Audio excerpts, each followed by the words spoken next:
Good morning all of you. कक्षा 10 सामाजिक विज्ञान लोकतांत्रिक राजनीति 2 के अंतर्गत हम लोग आज पढ़ेंगे अध्याय 3 लोकतंत्र और विविधता।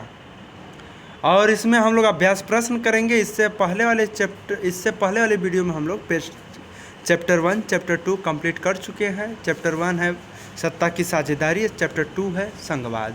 उससे हम लोग कंप्लीट कर चुके हैं। उसका लिंक डिस्क्रिप्शन में दे दिया गया है, आप यहाँ से जाकर उस अभ्यास प्रश्न को कर सकते हैं। ठीक है, चलिए इस वीडियो में हम लोग लोकतंत्र और विविधता से जो अभ्यास प्रश्न है इससे संबंधित हम लोग क्वेश्चन और आंसर करते हैं। ठीक है, आपकी पाठ्य पुस्तक से लिया गया प्रश्न है कि निम्नलिखित प्रश्नों के उत्तर दीजिए संक्षेप में। पहला प्रश्न है कि सामाजिक विभाजनों की राजनीति के परिणाम तय करने वाले 3 कारकों की चर्चा करें। 3 कारक कौन कौन से हैं उनकी चर्चा करना है। तो आप लिख सकते हैं कि सामाजिक विभाजनों की राजनीति का परिणाम 3 चीज़ों पर निर्भर करता है। ठीक है, वह कौन कौन से हैं। पहला है लोगों में अपनी पहचान के प्रति आग्रह की भावना। यदि लोग खुद को सबसे ज़्यादा विशिष्ट और अलग मानने लगते हैं तो उनके लिए दूसरों के साथ तालमेल बैठाना बहुत मुश्किल हो जाता है। यदि लोग अपनी बहुस्तरीय पहचान के प्रति सचेत रहे और उन्हें राष्ट्रीय पहचान का हिस्सा या सहयोगी मानते हैं तब कोई समस्या नहीं होती। जैसे बेल्जियम में लोगों में भाषाई विभिन्नता के बावजूद वे अपने को बेल्जियाई ही मानते हैं। इससे उन्हें देश में साथ साथ रहने में मदद मिलती है। भारत में भी लोग स्वयं को पहले भारतीय मानते हैं, फिर किसी प्रदेश, क्षेत्र या धार्मिक सामाजिक समूह का सदस्य मानते हैं। दूसरा पॉइंट है राजनीतिक दलों में भूमिका। दूसरा महत्वपूर्ण तत्व है कि किसी समुदाय के मांगों को राजनीतिक दल कैसे उठा रहे हैं। संविधान में किसी सीमाओं में आने वाली और दूसरे समुदाय को नुकसान न पहुंचाने वाले मांगों को मान लेना आसान है। श्रीलंका में केवल सिंहलियों के लिए ही काम करने की नीति तमिल समुदाय की पहचान और हितों के खिलाफ थी। तीसरा पॉइंट सरकार का रुख। सरकार इन मांगों पर क्या प्रतिक्रिया व्यक्त करती है यह महत्वपूर्ण है। यदि शासन सत्ता में साझेदारी करने को तैयार हो और अल्पसंख्यक समुदाय की उचित मांगों को पूरा करने का प्रयास ईमानदारी से किया जाए तो सामाजिक विभाजन मुल्क के लिए खतरा नहीं बनते। मुल्क मीन्स देश। ठीक है, यदि शासन राष्ट्रीय एकता के नाम पर किसी ऐसी मांग को दबाना शुरू कर देता है जो अक्सर उल्टे और नुकसानदेह परिणाम ही निकलते हैं, ताकत के दम पर एकता बनाने की कोशिश विभाजन की ओर ले जाते। विभाजन मीन्स बंटवारा। ठीक है, इस प्रकार लोकतंत्र में सामाजिक विभाजन की राजनीतिक अभिव्यक्ति एक सामान्य बात है और यह एक स्वस्थ राजनीति का लक्षण भी हो सकता है। राजनीति में विभिन्न तरह के सामाजिक विभाजनों को अभिव्यक्ति ऐसे विभाजनों के बीच संतुलन पैदा करने का काम भी करती है। ठीक है, नेक्स्ट प्रश्न की बात करते हैं। प्रश्न संख्या 2। प्रश्न संख्या 2 क्या कह रहा है कि सामाजिक अंतर कब और कैसे सामाजिक विभाजनों का रूप ले लेते हैं। हर समय भिन्नता सामाजिक विभाजन का रूप नहीं लेती।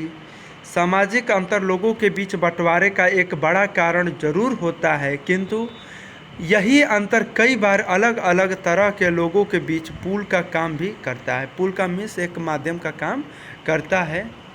ठीक है, सामाजिक विभाजन तब होता है जब कुछ सामाजिक अंतर दूसरे अनेक विभिन्नताओं से ऊपर और बड़े हो जाते हैं।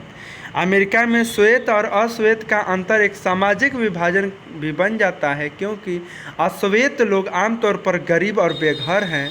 अश्वेत लोग मीन्स जो हम लोग हैं, भारत के निवासी लोग अश्वेत कहा जाता है, भारतीयों को अश्वेत बोला जाता है। ठीक है, क्योंकि अश्वेत लोग आमतौर पर गरीब हैं, बेघर हैं, भेदभाव के शिकार हैं। हमारे देश में भी दलित आमतौर पर गरीब और भूमिहीन हैं। इन्हें भी अक्सर भेदभाव और अन्याय का शिकार होना पड़ता है।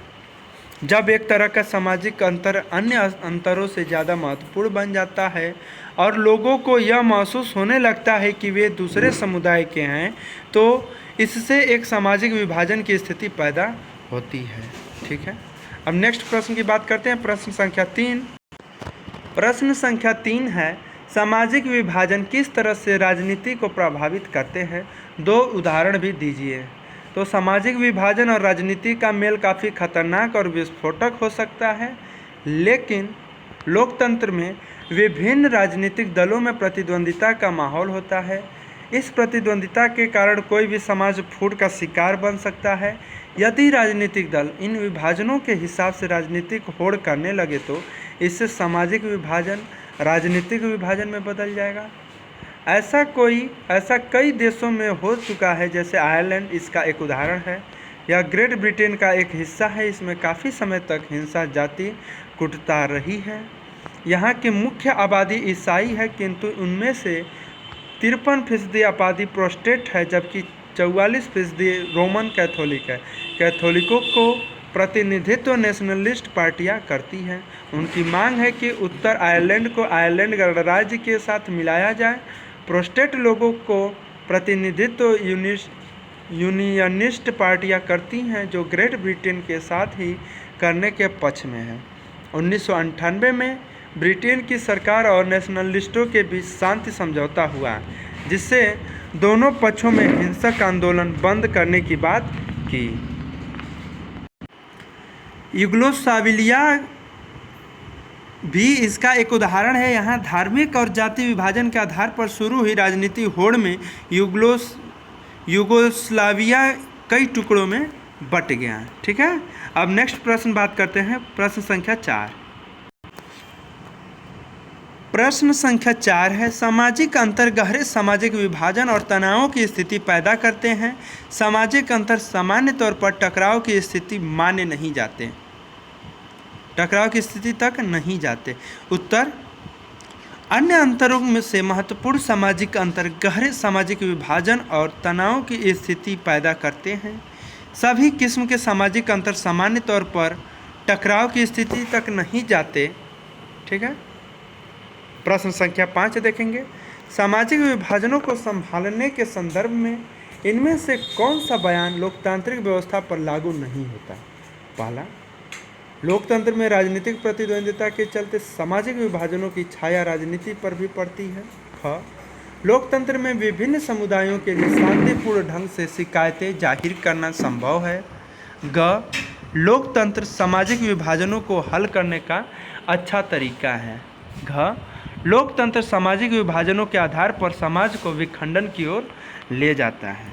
ठीक है, तो इसमें लिख लीजिएगा, राइट आंसर जो है घ है, लोकतंत्र सामाजिक विभाजनों के आधार पर समाज को विखंडन की ओर ले जाती है या ले जाता है। प्रश्न संख्या 6 है, निम्नलिखित 3 बयानों पर विचार करें। पहला, जहां सामाजिक अंतर एक दूसरे से टकराते हैं वहां सामाजिक विभाजन होता है। दूसरा, यह संभव है कि एक व्यक्ति की कई पहचान हो। तीसरा, सिर्फ भारत जैसे बड़े देशों में ही सामाजिक विभाजन होते हैं। ठीक है, इन बयानों में से कौन सा बयान सही है यही आपको बताना है। तो राइट आंसर ख है, अ और ब, अ और ब सही है। ठीक है, अ क्या कहता है, जहाँ सामाजिक अंतर एक दूसरे से टकराते हैं वहाँ सामाजिक विभाजन होता है। और दूसरा क्या है, ब। ठीक है ना, ब क्या है, यह संभव है कि एक व्यक्ति की कई पहचान हो। ठीक, अब बात करते हैं नेक्स्ट प्रश्न की, प्रश्न संख्या 7। प्रश्न संख्या 7 है कि निम्नलिखित बयानों को तार्किक क्रम से लगाएं और नीचे दिए गए कोड के आधार पर जवाब ढूंढें। सही जवाब ढूंढना है आपको। पहला है, सामाजिक विभाजन की सारी राजनीतिक अभिव्यक्तियां खतरनाक ही हों यह जरूरी नहीं।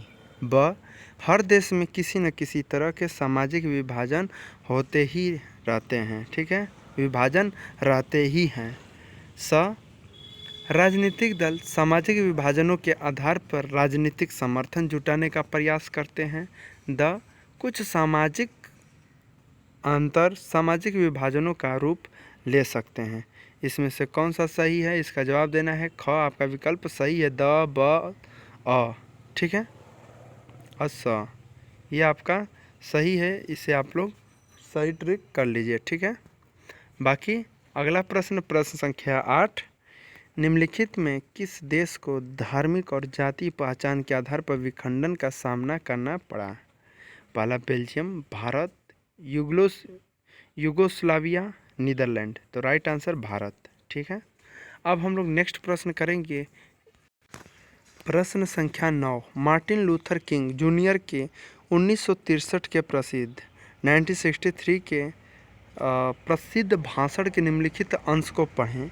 वे किस सामाजिक विभाजन की बात कर रहे हैं? उनकी उम्मीदें और आशंकाएं क्या थी? क्या आप उनके बयान और मैक्सिको ओलंपिक की उस घटना में कोई संबंध देखते हैं जिसका जिक्र इस अध्याय में था? एक भाषण है, आप लोग सुन लीजिएगा। यहाँ पे देखिए, मेरा एक सपना है कि मेरे 4 नन्हे बच्चे एक दिन ऐसे मुल्क में रहेंगे जहाँ उन्हें चमड़ी के रंग के आधार पर नहीं बल्कि उनके चरित्र के असल गुणों के आधार पर परखा जाएगा। स्वतंत्र भारत को उसके असली रूप में आने दीजिए। स्वतंत्र भारत तभी कैद से बाहर आ पाएगा जब यह हर बस्ती, हर गांव तक पहुंचेगी, हर राज्य और हर शहर में होगी, और हम उस दिन को ला पाएंगे जब ईश्वर की सारी संतानें अश्वेत स्त्री, पुरुष, गोरे लोग, यहूदी तथा गैर यहूदी, प्रोटेस्टेंट तथा कैथोलिक हाथ डालेगी और इस पुरानी निग्रो प्रार्थना को गाएगी। ठीक है, प्रार्थना कौन सी है? मिली आज़ादी, प्रभु बलिहारी मिली आज़ादी। मेरा एक सपना है कि एक दिन यह देश उठ खड़ा होगा और अपने वास्तविक स्वभाव के अनुरूप कहेगा। हम स्पष्ट इस कथन को मानते हैं कि सभी लोग समान हैं। ठीक है, यही आपका प्रश्न है। आप प्रश्न का आंसर हम लोग अभी नेक्स्ट स्लाइड पे देखते हैं। ठीक, आंसर क्या है? मार्टिन लूथर किंग जूनियर अपने भाषण में रंग भेद के आधार पर हुए सामाजिक विभाजन की बात कर रहे हैं। उनको उम्मीद थी कि एक ऐसे देश का समाज का निर्माण किया जाए जो मनुष्य को उनके रंग के आधार पर नहीं बल्कि उनके गुणों को आधार पर परखें। उनका कहना था कि हम असली स्वतंत्रता तभी प्राप्त कर पाएंगे जब हम जाति, धर्म, रंग और नस्ल के बंधनों से मुक्त हो सकेंगे। हम तभी स्वतंत्र कहलाएंगे जब देश के सभी लोगों को बिना किसी भेदभाव के समान समझा जाएगा। उनका बयान मैक्सिको ओलंपिक की घटना से संबंधित है।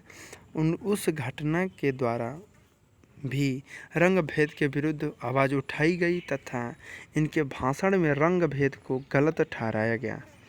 दोनों ही घटनाएं अलग अलग तरीके से रंग भेद का विरोध कर रही हैं। ठीक है, यह चैप्टर यहीं समाप्त होता है। इस चैप्टर के जितने भी महत्वपूर्ण प्रश्न हैं हम लोग चर्चा कर चुके हैं, और इसे आप लोग अपने कॉपी पे नोट्स कर लीजिए, और इस वीडियो को ज़्यादा से ज़्यादा अपने दोस्तों, साथियों, मित्रों को शेयर कीजिए। ठीक है, ताकि उन लोगों का भी हेल्प हो सके। ठीक है, बहुत बहुत धन्यवाद।